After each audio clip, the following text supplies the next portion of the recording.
Welcome back, everyone. The conversation around Jay-Z is heating up again, with major legal attention already in the spotlight. New discussions are emerging about his early role in bringing Rihanna into the industry. With voices like 50 Cent and Jaguar Wright weighing in, questions are intensifying about how power, influence, and long-standing industry alliances shape the narratives we see, and the debate is only growing hotter. She was an innocent baby when she came over here. And look at her now. 14 going on 15 years old. Flown over without parental supervision in a private plane by a man who was supposed to be a producer who auditioned her at 3 a.m. in the morning in a hotel room.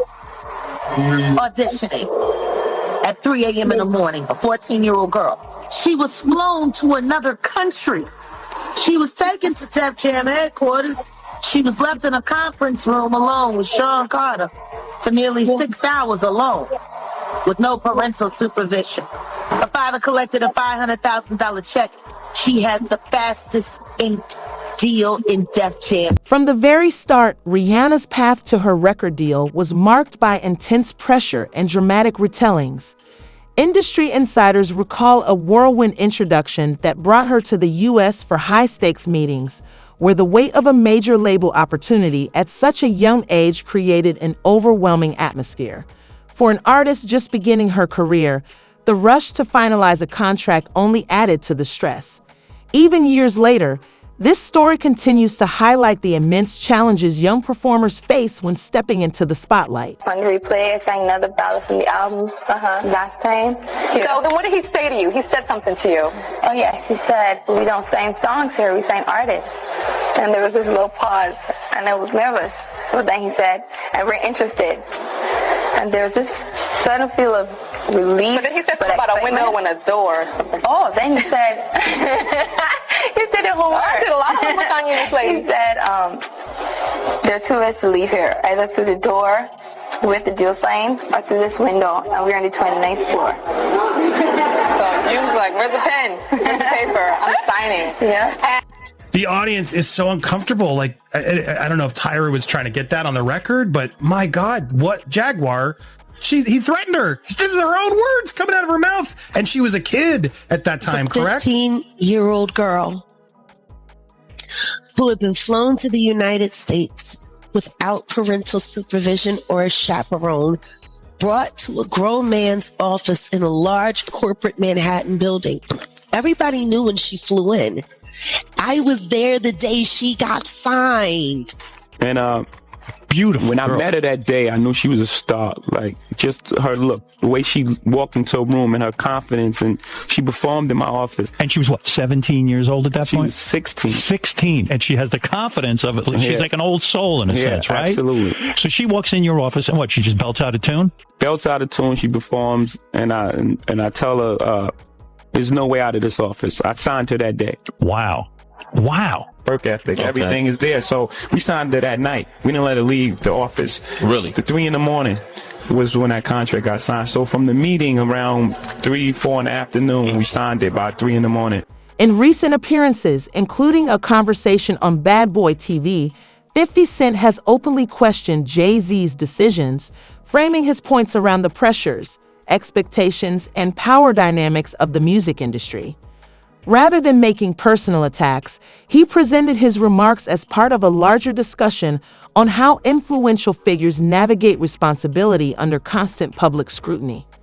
His comments have reignited long-standing debates about industry culture, accountability, and boundaries, adding another sharp layer to the ongoing conversation about Jay-Z's legacy. In a high-profile lawsuit accuses rapper Jay-Z of raping a 13-year-old girl in 2000 alongside Sean Diddy Combs. The lawsuit, originally filed in October, was refiled today to include Jay-Z as a defendant. The anonymous accuser claims the assault occurred at an MTV Video Music Awards after-party. Jay-Z has denied the allegations in a statement on Roc Nation's Instagram, calling the accusations heinous and urging a criminal complaint be filed instead of a civil one. He also criticized the attorney behind the lawsuit, Tony Busby, accusing him of exploiting the case for personal gain. Inside the building, plaintiff recognized many celebrities as she entered what appeared to be a large living room or foyer containing a large crowd. Plaintiff attempted to mingle in the crowd and talk to several of the celebrities that she recognized and whom she wanted to see at the VMAs. Waitstaff circulated throughout the room, carrying trays of drinks, and loud music played throughout the venue. Plaintiff observed widespread drug use, including marijuana and cocaine. After attempting to talk to numerous celebrities, plaintiff accepted a drink from one of the waitresses, circulating the crowd. The drink was a reddish-yellow mixture that tasted like orange juice, cranberry juice, and something bitter. After drinking just a portion of that drink, plaintiff began to feel woozy and lightheaded, making her need to lie down. A photograph of an actual exemplar container used by Combs and or his agents/employees to insert GHB into alcoholic drinks is seen below. And these are the photos included in the lawsuit that show a small plastic container that the plaintiff claims contained drugs at the party. The woman, remember, who claims she was 13 at the time, says she felt woozy and went to look for a place to lay down. Soon after, Combs entered the room along with defendant Carter and a female celebrity, Celebrity B. Plaintiff immediately recognized all three celebrities. Combs aggressively approached plaintiff with a crazed look in his eyes, grabbed her and said, "You are ready to party." Combs then threw plaintiff toward a wall, causing plaintiff to fall. Plaintiff got up and stumbled, at which point Combs grabbed her again and threw her on the bed. At that point, Carter began removing plaintiff's clothes as she grew more and more disoriented. Plaintiff was held down by Carter as he vaginally raped her, while Combs and Celebrity B watched. After Carter was finished, he stepped back toward the wall. Combs then stepped forward and vaginally raped plaintiff while Carter and Celebrity B watched. Combs then knocked plaintiff down and attempted to force plaintiff to perform oral sex on him. She fought back, standing up quickly and punching out at the same time, hitting Combs in the neck. Taken aback, conversations about Jay-Z's past have resurfaced following a newly filed lawsuit that has drawn intense media attention, reigniting debate over how major industry events were handled years ago. The claimant's account raises questions about the culture at high-profile music gatherings, highlighting the presence of several notable figures and a lack of intervention during what she describes as a troubling experience. While the legal process is ongoing and the allegations remain unproven, the case has sparked broader discussions about accountability, bystander responsibility, and how the entertainment industry confronts unresolved issues from its past. Jay-Z and Diddy and a teenager, 13-year-old teenager. And we were speaking about just the statement. Right. The statement, you were saying you felt like that was calculated. That was, yeah, that the statement is something from, you can tell it was written by a lawyer. Because there's a point where it kind of gets aggressive. He says, you're going to find out, like how I'll handle this. And that's an attorney want to be combative with another attorney. That's not like a publicist wouldn't say those things. This is on your, this is on, 50? Yeah, it says, I don't know what's going on, but are we still going to have the Super Bowl? I'm just asking for a friend. Yeah, I'm asking for Kendrick. You know, I'm just trying to figure out if we're still doing everything the way. Because look, they will fall back, but the NFL, they won't necessarily be associated to that. Right. Why do you not insert yourself, but you're on top of every topic, right? Yeah. I'm just watching. I'm participating. I'm being part of culture. I'm just telling my opinion. Right. Look, because you're part of the culture. Like I can't say anything now. I'm out of it. I'm like I'm going to Dre's studio and just sit with Dre. With the testimony now public and multiple witnesses cited in the filing, legal experts suggest the case could carry considerable weight as it moves through the courts. Attorneys reviewing the matter have noted that certain described circumstances reflect patterns frequently highlighted in broader discussions of misconduct, which can influence how prosecutors evaluate the claims. While the allegations remain unproven and the investigation is ongoing, the situation underscores how seriously such reports are taken and how quickly a high-profile figure can face intense legal and public scrutiny. Always advocate for yourself and be a voice for yourself. You should never let what somebody else did run your life. A 38-year-old mother from Alabama who has filed a lawsuit accusing Sean Diddy Combs and Jay-Z of raping raping her when she was 13 years old, is speaking out to NBC News for the first time. She asked us not to reveal her identity. What made you want to come forward and talk today? Because I think that I've been quiet long enough about what I've been through, and it's been hard enough to be quiet. But it's a chapter of my life that I'd like to close. You weren't scared to be all alone? No, with having autism is like feeling like you live your life in a shatterproof rubber ball. The world's on fire. The fire is inside the ball with you, but there's no way for you to get out. In addition to having autism, the woman says she suffered a head injury. The night of the 2000s VMAs, she says a friend drove her from Rochester, New York to Manhattan, a more than 5-hour drive. Her attorney provided NBC News with the name of the friend who has since died. The woman says she spoke to Combs's limo driver who offered her a ride to an after party. I stumbled upon Diddy's driver who told me that I was exactly what Diddy was looking for. What did you think when he said that to you? I thought it meant that I was just pretty. She went to a White House, she says, where she spoke to musicians Benji Madden and his brother. I'm talking to Benji Madden about his tattoo because, I have about his tattoo that's the Last Supper because I have a religious background. So it was just something to talk about. At the after party, she says she had a drink that made her feel woozy. Then she says Combs and Carter took turns raping her while a female celebrity watched. JC comes in and rapes me. He at that point I was fighting, trying to get away from him, and he put his hand over my mouth and told me to stop it, cut the. After the alleged rape, she says she ran to a gas station where she called her father, who picked her up and drove her home. We rode home in silence. He didn't ask me what happened. He didn't ask me. Adding to the ongoing discussion, Jaguar Wright has come forward, asserting that the recent allegations shed new light on concerns she believes have followed Jay-Z's career for years. She referenced a history marked by complex and controversial moments and noted that more industry insiders are now sharing their perspectives. Wright urged the public to scrutinize how powerful figures respond to criticism and legal pressure, raising important questions about accountability, influence, and the challenges faced by those who speak out about difficult experiences. She could theoretically win if her testimony were especially compelling, but I think you put your finger on one of the real weaknesses is that these allegations are ancient. One thing that leapt out to me is the allegations also include that there was a witness, yes, other than Diddy, who a female, another woman. Her testimony, and obviously she will be subpoenaed, could be crucial. I mean, if that testimony corroborated the plaintiff's claims, then that would be something that would really be a game changer. But the plaintiff alone, I think, is going to face some credibility issues, especially when you have Jay-Z. I mean, Diddy, the allegations are pretty widespread, but there haven't been similar allegations about Jay-Z.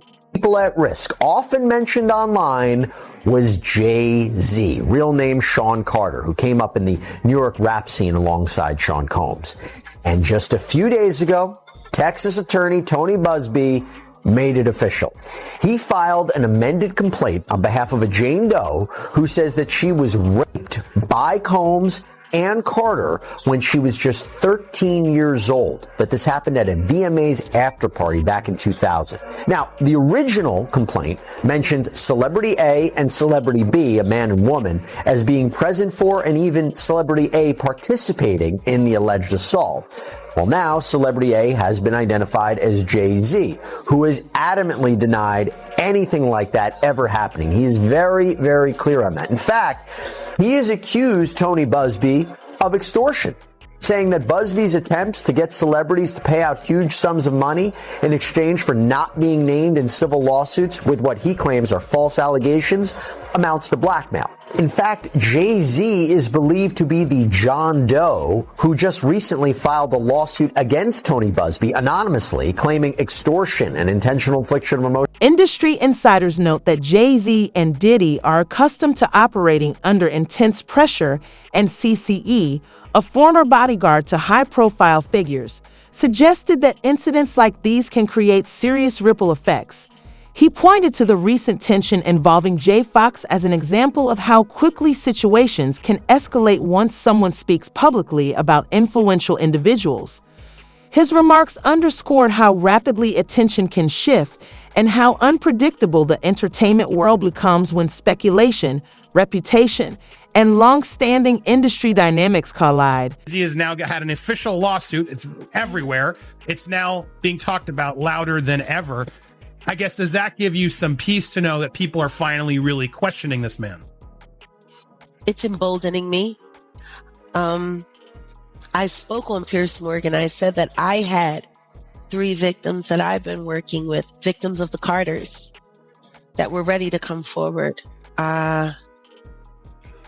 This might help them feel a little more confident now. So this is great because he's been evading. But the thing is, everyone in the backdrop knew that he was the celebrity John Doe. Everybody knew that. They knew it when I did Piers Morgan. Is Beyonce celebrity B? I hope to God not. But she was around. And she's very... She's got enough on her plate. After everything that happened with the election and everything that's happening right now, I'm not going to dump on that woman. She got better fish to fry. Well, what I will say is that her husband, she knows exactly who he is. Yeah. She knows. Confronting the mounting scrutiny, Jay-Z has signaled his intent to vigorously defend his reputation and counter the narratives taking shape. His legal team is actively addressing the claims while carefully managing public communications, emphasizing the broader implications the case could have for the music industry and the precedents it may set. Analysts note that disputes at this level often attract even greater attention and can influence how similar situations are handled in the future, highlighting just how high the stakes become when powerful figures face intense legal and public pressure. Jamie Foxx is speaking out after being injured during a confrontation at his birthday dinner, a day after the Oscar winner was allegedly involved in a physical altercation with an unidentified person, resulting in him needing to get stitches. The 57-year-old takes to Instagram on December 14th to address the situation and thank fans for their support. Jamie first shares a simple message on his feed that reads, "The devil is busy, but I'm too blessed to be stressed." He then writes in the caption of the post, "The devil is a lie. Can't win here. Thank you to everybody that pray and check on me. When your light is shining bright, they try to bring you darkness, but they don't know that you're built for it. The lights have been shining bright." On December 13th, the Ray actor was celebrating turning 57 with his family at a restaurant in Beverly Hills when things reportedly took a turn. A rep for the actor told NBC News at the time, Jamie Foxx was at his birthday dinner when someone from another table threw a glass that hit him in the mouth. He had to get stitches and is recovering. The police were called and the matter is now in law. Attention has now shifted to a set of recordings reportedly created as a safeguard during high-pressure industry dealings. Sources say the recordings were intended to document sensitive situations and protect those involved, underscoring the caution and mistrust that often accompany interactions between powerful figures. Now reportedly in the hands of authorities, these materials have drawn intense interest from investigators and the public alike, putting everyone connected under closer scrutiny and sparking broader discussions about accountability, trust, and the risks of operating at the highest levels of the entertainment world. After not only the attorney who filed the rape lawsuit against him and Diddy, that would be Tony Busby, the attorney, but also the accuser. And he has filed a new motion this morning, which we're going to get to in a moment, but basically he wants to level the playing field with the accuser. But first, we got to start with this response that Jay-Z had to the allegation. Catch you up real quick if you hadn't heard, but a woman who had filed a lawsuit against Diddy back in October, alleging that he had raped her at a VMA after party in the year 2000 when she was only 13 years old. Right. Remember, this is when she allegedly was given a drink. She felt woozy, and there was Diddy, and there was a male celebrity who was unnamed at the time, and also a female celebrity. Well, that unnamed celebrity is now named. She refiled the lawsuit on Sunday. She and her attorney, Tony Busby, refiled it and named Jay-Z as the unnamed celebrity involved in the rape. Jay-Z's response is extraordinary in that, look, we've seen all these lawsuits against Diddy, dozens of them now at this point, and frequently his response has been to deny it, but to say nothing else. Jay-Z went way more than just denying it. He did do that, but then went directly after the attorney. Part of his statement said, "My lawyer received a blackmail attempt from a lawyer named Tony Busby. It made me want to expose you, Tony Busby, for the fraud you are in a very public fashion. So no, I will not give you one red penny." This lawyer, who I have done a bit of research on, seems to have a pattern of these types of theatrics. You claim to be a Marine? Marines are known for their valor. You have neither honor nor dignity. The New York Times contacted me to ask for my response to rapper Jay-Z's allegations that I tried to extort and blackmail him. My response is pretty straightforward. No one has made any threats. Jay-Z's assertions are bogus and laughable. Instead, our firm sent a standard demand letter seeking a mediation on behalf of a woman who alleges Jay-Z sexually assaulted her as a minor. The letter was vetted and approved by our client, whose preference was to attempt resolution short of filing a lawsuit. This approach is common in these types of cases. What you're seeing played out now is a coordinated and desperate effort to focus the public's attention on me personally to avoid attention on the allegations being made by my clients. This effort has included harassing my family and colleagues and even offering former clients money to sue me, which is illegal. When an alleged perpetrator behaves in this manner, wildly asserting that a basic demand letter is extortion and aggressively using the media to attack the opposing lawyer while at the same time ignoring the allegations being made by the alleged victim, it reminds me of a famous line from Shakespeare.